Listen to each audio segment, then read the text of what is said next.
Hey gang, Nick from OK Charlie's. It's been a little bit since we recorded an episode. I think the last time we spoke, we were starting to get ready for our first event, our first pop up at the Haddonfield Farmers Market. We've now done two, and we are well on the way to prepping for our third one. I know folks have mentioned, like, hey, more interested in kind of the stuff I said I was going to stay away from in the first episode, which is more that recipe type content. We'll definitely be working that stuff in. I think a really good topic. I know that I was looking for content on what should you know going into your first pop up. Just some little things that we realized and some real life stuff that happened in our first event, and things that we quickly learned that we needed to do better going forward, or that we needed to avoid going forward. Mistakes that we made, things we forgot, things we didn't think about. Wanted to kind of go through a quick list of those things today. The event went really well. We didn't sell out, but it was pouring rain. We sold a lot of food. A lot of people came out from the community online who have kind of followed our progress on Instagram, Facebook, and stuff. And a lot of our friends and family came out, which was really cool. And we got through some food, and it was a good learning experience for us. The pace was probably a little more conducive to all the things we had to learn. We were very late. We were like an hour late to getting set up. And actually, it was more like an hour and a half late to being set up and ready to go. The reason for that is the first point that we want to talk about today, which is you need more prep time. Whatever you think you need, you most likely need more. Here I am before the event thinking, okay, 3 hours on Thursday night. I've made these sides a million times at home.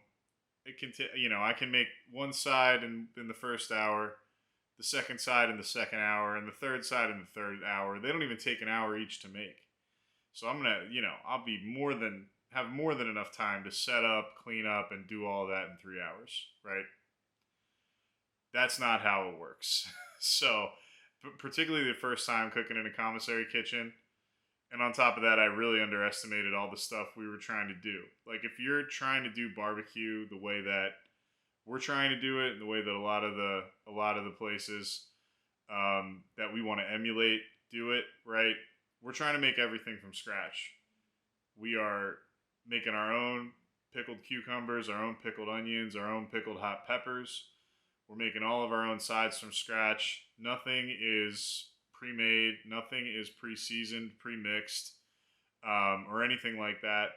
We're making all of the dressings, all of the sauces. So that's another thing. Had to make a big batch of sauce, right? So these are the things I didn't really think about. So I scheduled us 3 hours on Thursday night, and then 3 hours from 5 a.m. to 8 a.m. the morning of the event, which started at 8:30, approximately 30 minutes from the kitchen. Now, my rationale with that block was, hey, we're not going to be there till 8 a.m. We're just going to do a couple things on Saturday morning and get out of there, right? Well, as it turns out, we needed the entire night on Thursday. I had us booked for 3 hours. We were there for 6, pushing 7 hours. I had to ask for multiple extensions of our rental time at our commissary. Thankfully, our commissary is super cool and didn't have anybody coming in after us, and we were able to take more time. But not a good situation. Not what you want. Book yourself the extra time at the kitchen, or set aside the extra time, whatever your arrangement is in your state, whatever the laws are. For us, we have to do everything out of a commissary kitchen. So, obviously we cook outside, so we don't need to book an actual kitchen station to cook, but we need to have a kitchen station to prep and to do all the sides and to do all the pickling and all that stuff. The other thing is that Saturday morning block, right? Well, I cooked all day Friday. The cooks, we all know how it goes sometimes when you're barbecuing. Goes late into the night, right? Cooking a lot of food on the pit. Things are finishing at different times. The briskets go a little long. We've all been there, right? So I'm getting to bed at like 2 o'clock in the morning, and we have like a solid list of stuff to do in 3 hours. Um, Not a good situation, right? So we had to do it that time, but we ran over at the commissary. We were still at the commissary at like 8:30, which is when we were supposed to be starting. Getting on the road at like 8:45, getting to the event a little bit after 9. Now, granted, listen, it's not the end of the world that we were a little late. I don't think anybody was expecting to actually get brisket for breakfast, right? It's not like we make any kind of breakfast dishes. We are really kind of more of a lunch and dinner barbecue operation. And people know that. So we're not super busy in that first hour, but we do have a couple people come and say, "Hey, what time are you guys going to be open?" And it's like 8:30, and I'm like, "Wow, all right." So we need to be set up. If we're telling people we're going to be set up, particularly now that we're selling out, we need to be set up when we say we're going to be set up, because we can't guarantee the end time. We have to be able to guarantee the beginning time. People have to have some consistency to be able to say, we can get there at this time and get barbecue. If I get there this early, I'm guaranteed to get it, right? Not, I'm going to have to wait around an hour because they don't know how to budget their time at the commissary kitchen, right? So that first event was a big learning experience there. We did not give ourselves enough time to execute the menu. And then we ran into a situation where we didn't have the baked beans, one of our sides, because we just weren't able to get it done. We just frankly were not able to finish everything we needed to finish. We were missing some ingredients. Nobody had a free moment to run to the store to get them.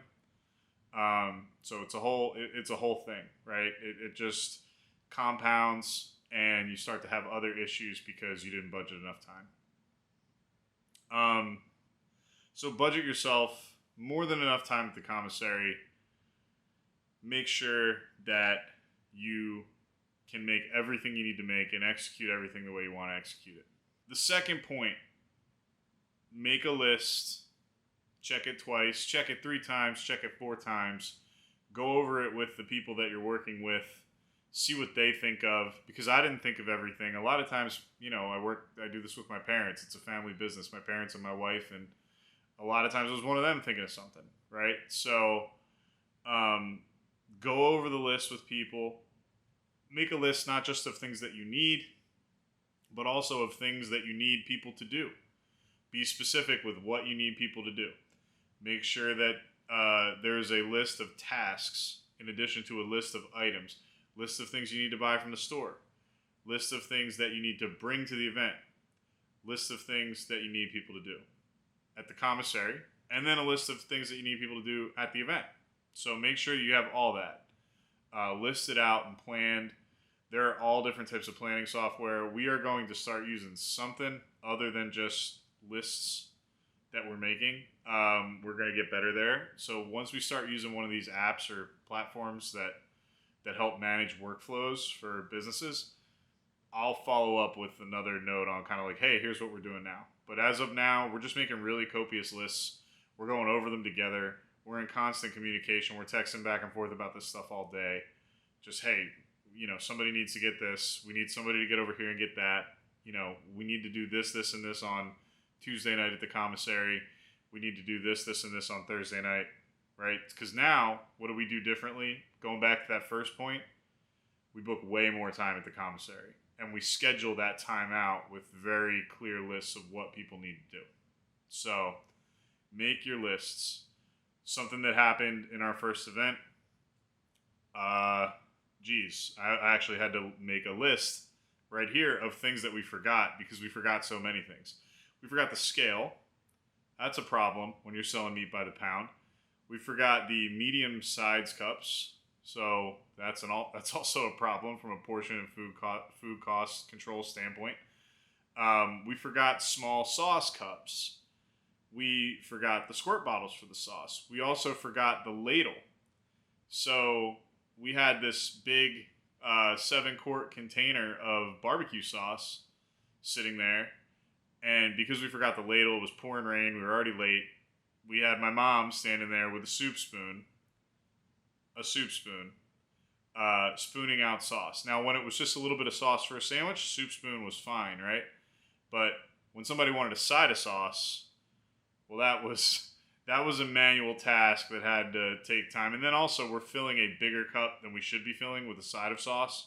Not that sauce is like a huge cost item for us, but just the time that it took with a soup spoon to fill a small side cup container instead of a little 4-ounce sauce cup.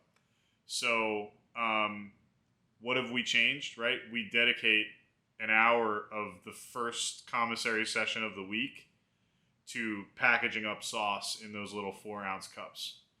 We package up all those little 4-ounce cups, and we come ready to go with sauce sides. And then we also have squirt bottles that we use to put the sauce on the product. So there's no more issues with having to pack up sauce or put sauce in containers for people. We have containers of sauce made up. So things like that help you optimize your systems. You need to make those lists. Think ahead, visualize like, okay, this is how the operation is going to be. And this kind of leads into the next point. And then preload the vehicles with everything that can be loaded. Don't wait until you're cooking to do this. Load those things as early as possible. We load them like in the middle of the week with the stuff that we know we're not going to need until the event. So like our packaging, our takeout stuff, our silverware, our napkins, any type of stuff that we're not going to need until the event is already in the vehicles, ready to go. So that's important. Because you're going to get down to it. You think, oh, I'll have time to do that. That's quick. You won't.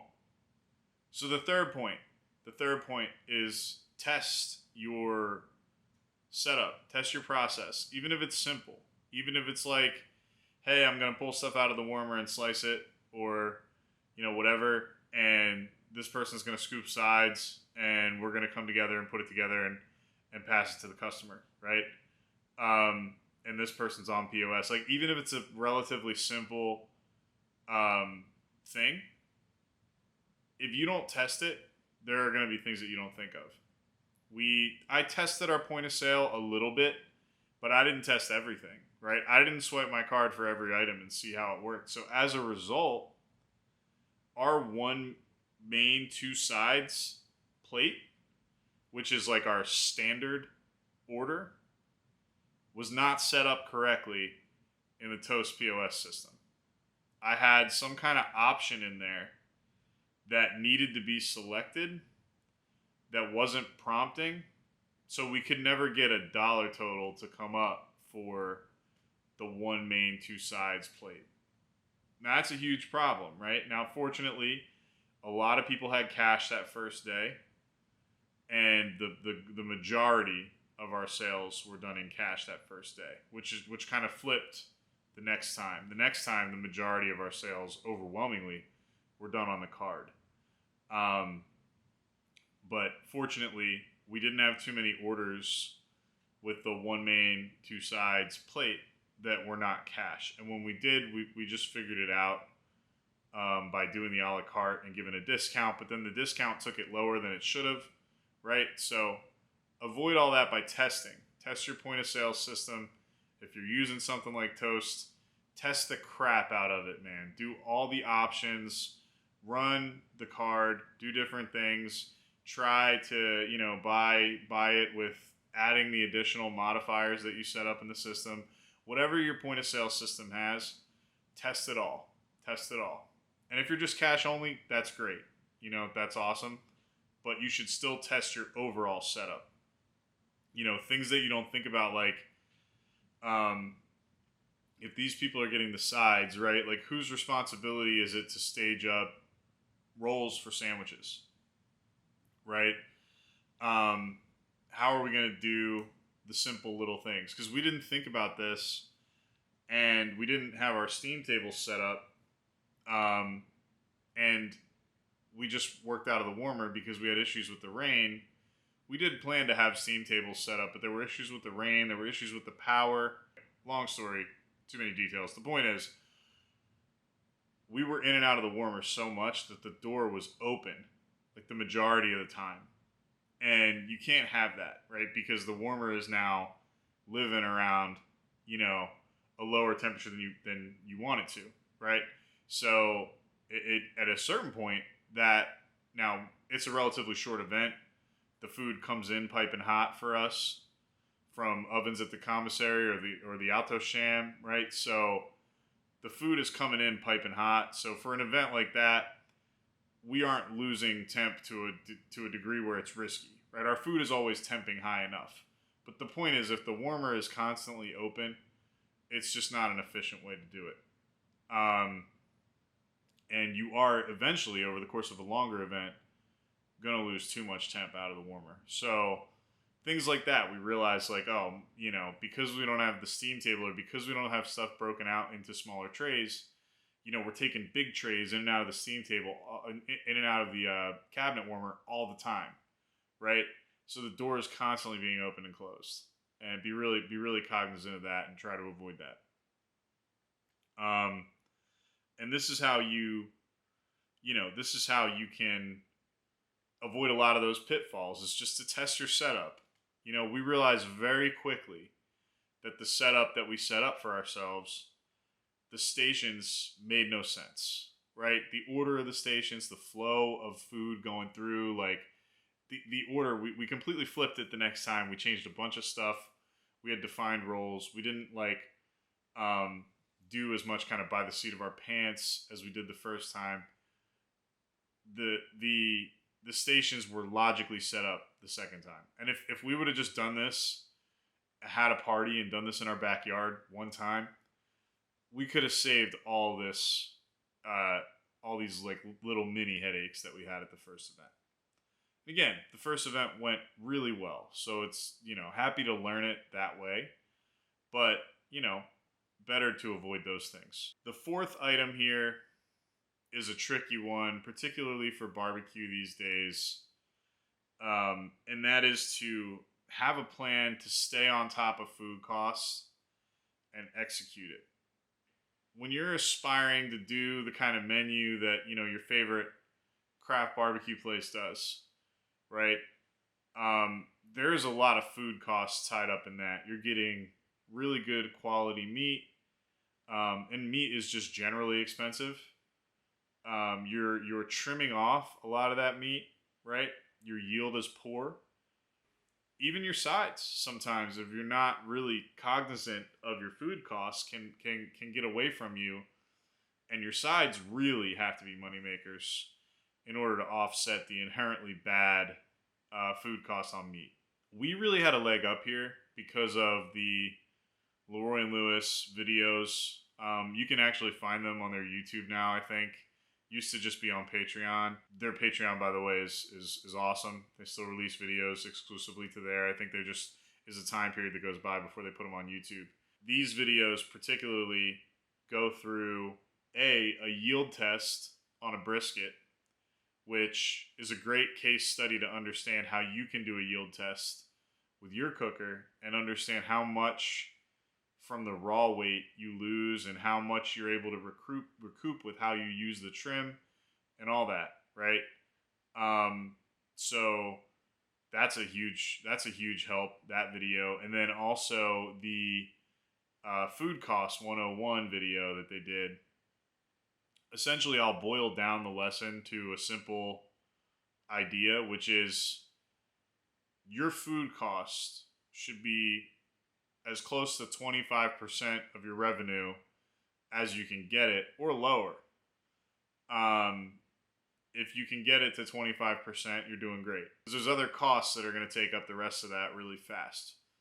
So that's kind of the rule of thumb that I go by, and that also helps you price, right? Food cost X4, right, is what you want to be able to charge. Now you have to bounce that up against what are people going to pay, right?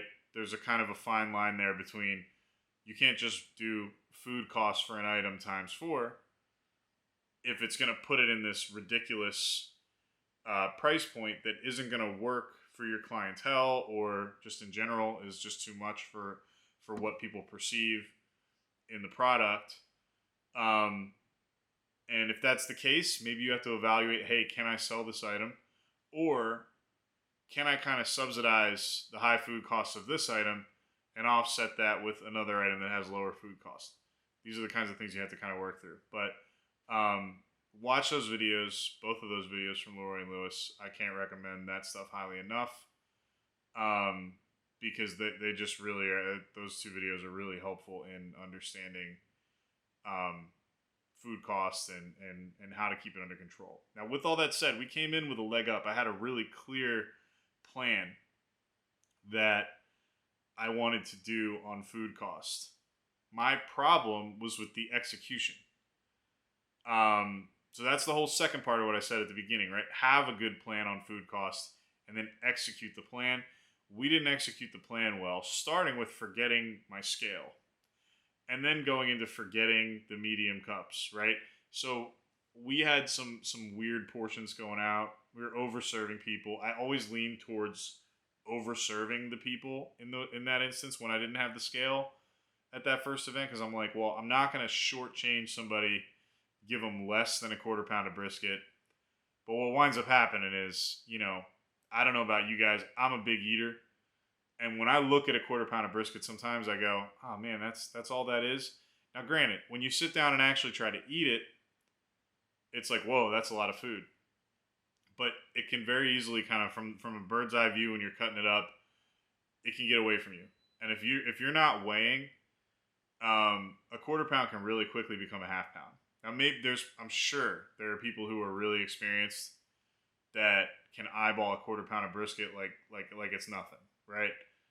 I'm not one of those people because I haven't done enough time in a barbecue joint to get to that point where I feel really comfortable saying I can eyeball a quarter pound. I'm usually going to wind up closer to a half pound when I try to eyeball a quarter pound. And you just simply can't make money that way, right? You really need to keep your food costs under control on an item that's already so low yield as brisket, or things like it, right? You really need to keep your food costs under control. So make sure you hit the plan that you actually set. I set a really good plan. We had really good pricing structure. I had all my costs under control, and then we didn't execute it well the day of. So, we didn't get killed, but we could not have continued to operate at that clip. Now, fortunately, because I had those resources that I mentioned, because I saw the LeRoy Lewis videos, because I went down there to their class. By the way, there's some dates coming up. You should check it out. Because I did all that stuff, and because I had a really concrete plan and a lot of great resources, I knew what we were doing wrong that day.